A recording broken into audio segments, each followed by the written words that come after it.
Bible আমাদের শেখায় মুখেই রয়েছে জীবন আর মুখেই রয়েছে মৃত্যু। আর একজন প্রার্থনা যোদ্ধার ক্ষেত্রে মুখের শব্দ প্রয়োগের ক্ষেত্রে বিশেষভাবে সচেতন হওয়া আবশ্যক। কিন্তু আমরা অনেক সময় ব্যর্থ হই। অতি সুখে এবং অতি দুঃখে আপনার মুখ হইতে নির্গত শব্দের দ্বারা আপনি বিপাকে পড়তে পারেন। এ কথা আমি নয়, এ কথা বাইবেল আমাদের বলছে। কিভাবে? আসুন দেখি। আমরা সকলেই ইয়বের ঘটনা জানি। ইয়বের জীবনে পরীক্ষা এসেছিল। তার ছেলে মেয়ে, জমি সম্পত্তি, দাস দাসী, পশুপাল সব নষ্ট হয়ে গিয়েছিল। অবশেষে এলো এক ভয়ঙ্কর ব্যাধি। তখন ইয়বের স্ত্রী তাকে বলল, এবার তুমি মরে যাও। ইয়ব তখন তার স্ত্রীকে থামিয়ে বলল, হে মূর্খ স্ত্রী, চুপ করো। ঈশ্বরের কাছ থেকে কি সর্বদা মঙ্গলই নেব, অমঙ্গল নেব না? অর্থাৎ অতি সংকটেও কিন্তু সে কখনোই নেগেটিভ কথা বলেনি, ঈশ্বরের প্রশংসা করেছে। শয়তান তার স্ত্রীর দ্বারা যা করতে চেয়েছিল, ইয়ব তা সফল হতে দেয়নি।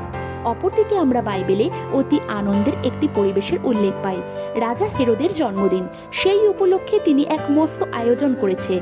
আর সেই সভায় হেরোদিয়ার কন্যা নৃত্য করে সকলকে সন্তুষ্ট করলে হেরোদ অতি প্রসন্ন হয়ে বললেন, তুমি যা চাও আমি তাই দেব। আর তখন তার কন্যা বলল, আমি বাপ্তিস্মদাতা যোহনের মাথা চাই। আর যেহেতু হেরোদ সকলের সামনে কথা দিয়েছিল, তাই তাকে সেরূপ করতে হলো। এতে যোহনের শিরচ্ছেদ করা হলো। অর্থাৎ অতি প্রসন্ন থাকার জন্য শয়তান হেরোদের কন্যার দ্বারা তার উদ্দেশ্য চরিতার্থ করল। এই রকম পরিস্থিতি আমাদের জীবনেও আসতে পারে।